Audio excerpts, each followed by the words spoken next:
Good evening सबको। Good evening. मेरा नाम जनसन तिग्गा है और मैं STA चर्च नगरी से हूँ। और आज का जो वक्ता है वो है विक्रांत खालको, जो कि यही STA चर्च नगरी से बिलोंग करते हैं, जिसने 10th यहीं से W जॉन स्कूल से कंप्लीट किया है और खुर्दा STA स्कूल खुर्दा से +2 किया है। तो मैं अभी उसे स्वागत करता हूँ और उसे ये मौका देता हूँ। उससे पहले एक स्पेशल सॉन्ग है हमारे द्वारा।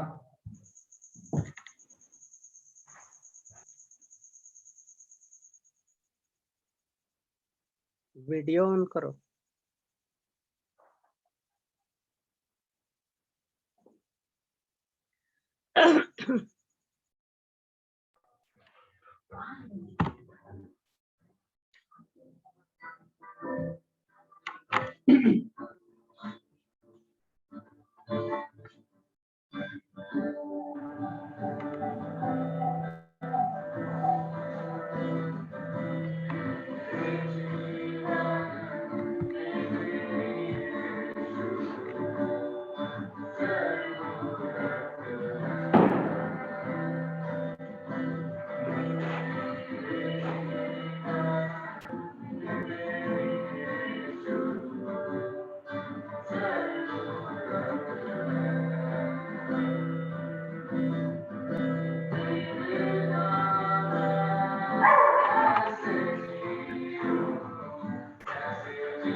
और इस समय अभी विक्रांत को ये समय दिया जाता है।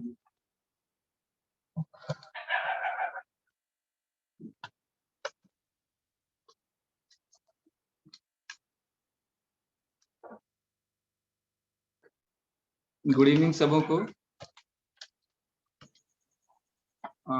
मैं परमेश्वर को धन्यवाद देना चाहता हूँ कि उसने हमें अच्छे से चंगा रखा है और इस समय हमें इस घड़ी पहुंचाया है। और आज मैं आप लोगों के सामने परमेश्वर के वचन और बातें आपसे शेयर करना चाहता हूँ। जैसा कि हमने बीते 7-8 दिनों से मतलब हमारा मेन विषय था मतलब हमारे कि परमेश्वर मैं चलूंगा। जैसा कि हमने अपने वीडियो ऑन करो।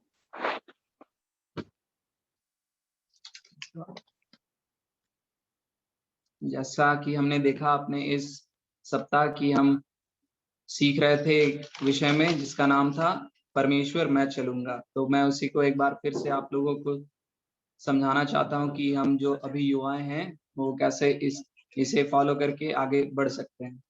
तो हमने देखा कि पहले दिन में हमने देखा कि परमेश्वर हमें नवीकरण कर। तो इससे हम क्या सीखते हैं, इससे क्या समझते हैं नवीकरण कर। तो जैसा कि हम नबी इस आयजाया को देखते हैं तो वो भी बिछड़ा हुआ था परमेश्वर से। वो मतलब अपना सभी ध्यान इधर उधर दे बैठा था, लेकिन वह एक दिन अपने आप में खुद में सोचा कि मैं ऐसा क्यों कर रहा हूँ। तो वह चर्च की ओर निकला। तो वह जब चर्च गया तो वह भगवान से प्रार्थना करने लगा कि ऐसा मेरे साथ क्यों हो रहा है। तभी उसके सामने एक स्वर्गदूत प्रकट होता है। उस स्वर्गदूत जब उसके सामने प्रकट होता है तब जब उस टाइम पे हम जहाँ भेंट चढ़ाते थे, जहाँ हम त्याग करते थे बलि, वहां से एक स्वर्गदूत एक कोयले का टुकड़ा उठा लाता है और उसके मुंह में सटा देता है। और वह बोलता है कि तुम्हारा सारा अपराध माफ कर दिया गया है। तभी तभी वह आयजाया सोचता है कि मेरा नवीकरण हो गया है और मैं अब परमेश्वर की बातें फिर से शेयर कर सकता हूँ।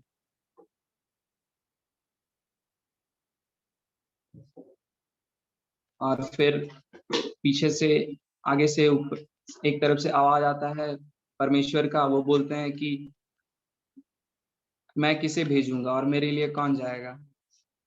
और तभी आयजाया बोलता है परमेश्वर मैं यहाँ हूँ और मैं जाऊंगा। ये था हमारे पहला दिन का शिष्य। अब दूसरा हम पढ़े थे परमेश्वर मुझे भर। तो अब हम एक कहानी देखे थे उस टाइम पे, जिस मतलब एक औरत के बारे में ये कहानी थी, एक समरी औरत के बारे में। तो हमने देखा था कि जब वह समरी औरत अपने कुएं के पास खड़ी थी तभी यीशु मसीह वहां से गुजर रहे थे। और जो जितने भी उस टाइम पे समरिया लोग थे वो समझते थे कि जो यहूदी है वो थोड़े अपने आप को बड़े समझते हैं। और वह उसी कारण जब वहां से यीशु पार हुआ तब उस समरिया औरत ने यीशु को पानी के लिए नहीं पूछा। उसने सोचा कि अगर मैं ऐसे पानी के लिए पूछूंगा तो ये शायद मुझे हानि या कुछ चोट पहुंचाए। तो तभी परमेश्वर वहां आए, यीशु मसीह वहां आए और उन्होंने उसे उस औरत को उसके पापों के बारे में बताया जो उसने पहले किया था। तभी वह औरत समझ गई कि ये यीशु मसीह है। वह अपने गांव की ओर दौड़ी और सभी को बताने लगी कि मैं आज परमेश्वर से मिली और परमेश्वर ने मुझ में आशीष भरी। फिर वही हमने देखा आज की परमेश्वर ने कैसे हमें अपनी आशीषों से भरा है। और फिर हमें हमारे तीसरे दिन के विषय में हमने देखा कि परमेश्वर हमें छुड़ा। तो हम इस एक कहानी देखते हैं यहाँ पे, जो एक शहर था पुराने जमाने में गार्दिन नामक। वहां पर एक व्यक्ति था जिस पर बुरी आत्माएं समाई हुई थी। तो जब उस समय की बात है जब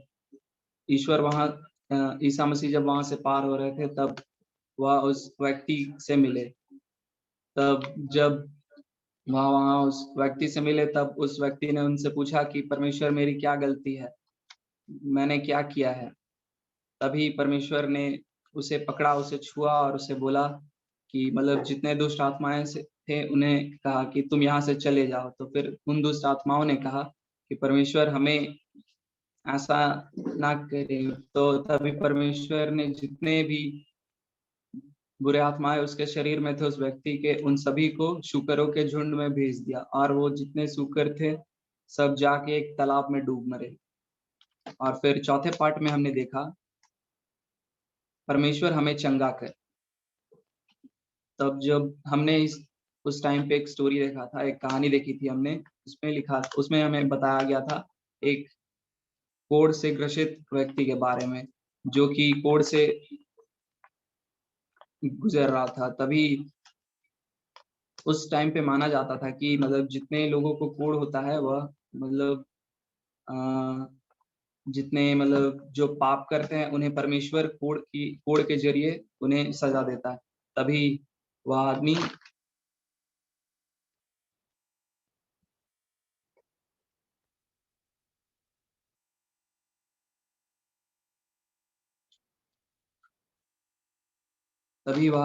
परमेश्वर के पास आता है और उससे पूछता है, परमेश्वर मुझे चंगा कर। तभी परमेश्वर ने उसे छुआ और और अपने वचनों से उसे चंगा कर दिया। तब से वह व्यक्ति उसकी आराधना प्रशंसा में लग गया। इसी तरह से हमें भी जब अगर हमें कोई जरूरत है परमेश्वर की या हम चंगा होना चाहते हैं, तब हम परमेश्वर को बोल सकते हैं कि परमेश्वर हमें चंगा कर। फिर हमारे 5वें दिन का शीर्षक था परमेश्वर हमें माफ कर। तो उस दिन में हमने एक कहानी देखा था जहाँ एक औरत थी जिसने व्यभिचार कर बैठा था।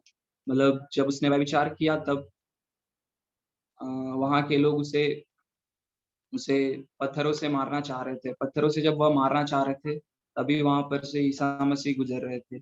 जब ईसा मसीह वहां से गुजर रहे थे तब उसने देखा कि लोग जब उस औरत को पत्थर से मार रहे हैं, तब वहां रुके हुआ और सब बात अच्छे से मतलब बताया लोगों ने कि इस औरत ने व्यभिचार किया है। तब परमेश्वर ने कहा कि जिसने एक भी पाप नहीं किया है वो सबसे पहले इस औरत को पत्थर मारेगा।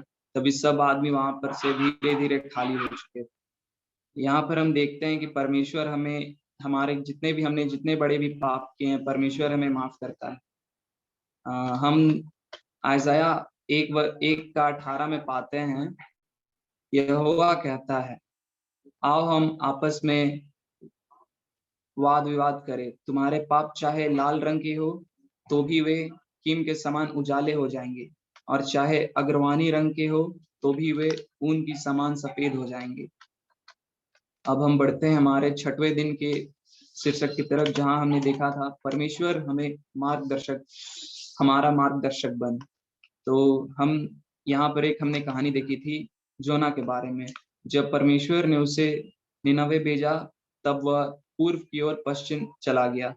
तब उसी दौरान जब वह पश्चिम की ओर बढ़ रहा था तभी समुद्र में एक बड़ा तूफान आया। जिस तूफान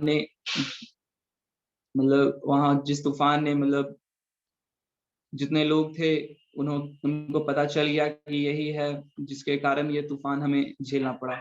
तब उन लोगों ने उसे उठाकर फेंक दिया समुद्र में। जब उन्होंने उसे समुद्र में फेंका तब एक बड़ी मछली ने जोना को निगल दिया। जब जोना पेट में था तब उसने 3 दिन तक परमेश्वर से प्रार्थना की। 3 दिन तक जब परमेश्वर से उसने प्रार्थना की तब उस बड़ी मछली ने उसे जाकर समुद्री तट पर उगल दिया। ऐसा हम इस कहानी से सीखे कि हमें परमेश्वर हमारा मार्गदर्शक कैसे बनता है। अब हम आते हैं अपनी 7वें दिन की शीर्षक की तरफ, जहां पर हम देखते हैं कि परमेश्वर हमें कैसे मजबूत बनाता है। जैसा कि हम यहोशू की कहानी जानते हैं, जब मोजेस मरा तब इजरायलियों जब उस टाइम पे लोगों को जाना था कानान देश, तब वो बहुत कठिन काम था जहाँ 20 लाख लोगों को उसे राह दिखाना था। तब यहोशू ने कितना परमेश्वर के नजदीक आया, परमेश्वर से प्रार्थना करने लगा, तो परमेश्वर ने उसे रास्ता दिखाया, परमेश्वर ने उसे मजबूत बनाया और उसे बल दिया। इस तरह से हमें भी जब कभी भी अगर हम अपने आप को कमजोर समझते हैं, तब हमें परमेश्वर से प्रार्थना करना है ताकि वह हमें मजबूत बनाए। और हमारा जो आखिरी शीर्षक था वो था परमेश्वर हमें अधिकार दे। हमें परमेश्वर, इसका मतलब हमने बहुत सारी कहानियां देखी है, जैसे कि सॉल की कहानियां, सैमसन की कहानियां, पतरस की कहानियां, जहाँ पर हम देखते हैं कि वह किस तरह परमेश्वर ने उन्हें अधिकार दिया और वह अच्छे अच्छे अच्छे लीडर्स की तरह अपना काम निभा पाए। और इससे जुड़ा मैं एक आपको कहानी शेयर करना चाहता हूँ कि परमेश्वर हमें कैसे राह दिखाता है। पहले एक राजा हुआ करते थे जायरस नाम के। उनकी एक बेटी थी जो 12 वर्षीय थी और वह बहुत ही बुरी तरह से बीमार से पीड़ित थी। तब जब वह बीमार से पीड़ित थी, तब ईसा मसीह को वहां बुलाया गया कि वह उसे चंगा कर सके। जब ईसा मसीह वहां से गुजर रहे थे जायरस की बेटी को चंगा करने के लिए, तभी पीछे से एक औरत आई और वो औरत बहुत सालों से बीमार हुई थी और वह चंगा अभी तक नहीं हो पाई थी। तो जब वह पीछे से परमेश्वर को उसने देखा, तब परमेश्वर को आवाज लगाई, लेकिन ईसा मसीह ने उसकी आवाज ना सुनी। तब थोड़ी देर बाद वह उस औरत ने सोचा कि मैं जाके ईसा मसीह का पोशाक को छुआ तो मैं, हो सकता है मैं चंगा हो जाऊं। तभी वो औरत ने जाके परमेश्वर को, ईसा मसीह को पीछे से छुआ। तभी ईसा मसीह ने महसूस किया, उसने बोला कि ये कौन है जिसने मुझे पीछे से छुआ, मैंने पवित्र आत्मा को महसूस किया।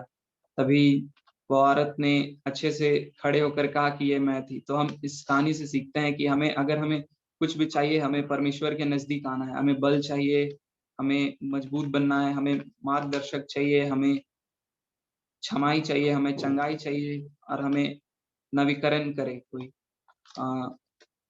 और बस आज के लिए इतना ही। मैं आप सबों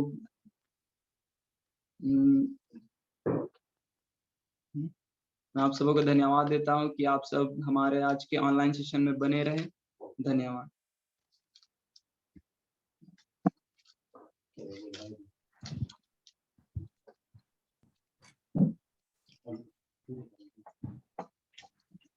मैं भाई विक्रांत को धन्यवाद करती हूँ उनके सुंदर मैसेज के लिए। और इस समय हमारे पास और एक अंतिम गीत है जो हम अभी गाएंगे।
आइए हम प्रार्थना करें।